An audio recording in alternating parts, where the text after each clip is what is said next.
Hello mga kapakners! Welcome back to our YouTube channel.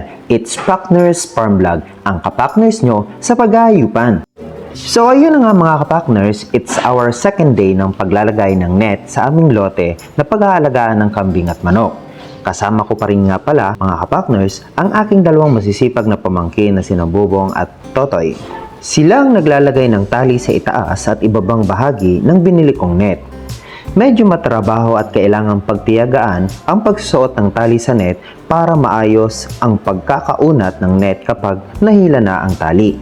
At syempre mga kapakners, second day na rin nga pala ni Baam sa kanyang pagtatrabaho. Siya nga pala ay inuupahan ko ng 350 pesos ang araw.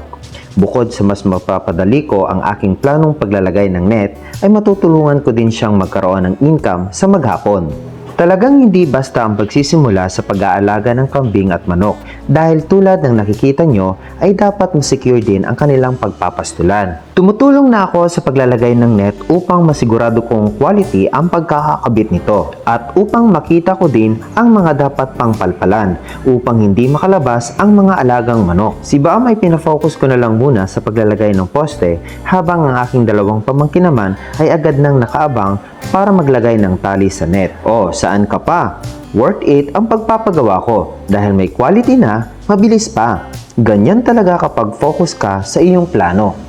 Ang mga poste nga pala mga kapakners ay pinakuha ko lang sa aking nakatatandang kapatid. Nakunan niya naman ako ng 50 piraso at 10 pesos ang bili ko sa isa. Pero alam nyo ba mga kapakners na dahil sa malimit ang pagpapalagay ko ng poste, wala pang kalahati ay ubos na agad. Kaya para lang may tuloy namin ang pagpapabakod ay pumutol na kami ng mga tuwid na sanga ng mga puno. Kaya nga hindi nakawayan ang nakikita nyo sa video. Yan ang dapat. Kailangan madiskarte at maging wise sa pera.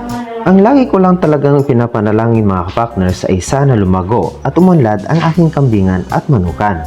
Wala naman sigurong hindi uunlad kung focus ka, madiskarte, at matiyaga. So paano mga kapakners? Hanggang dito na lang muna ang aking may babahagi. Hanggang sa muli!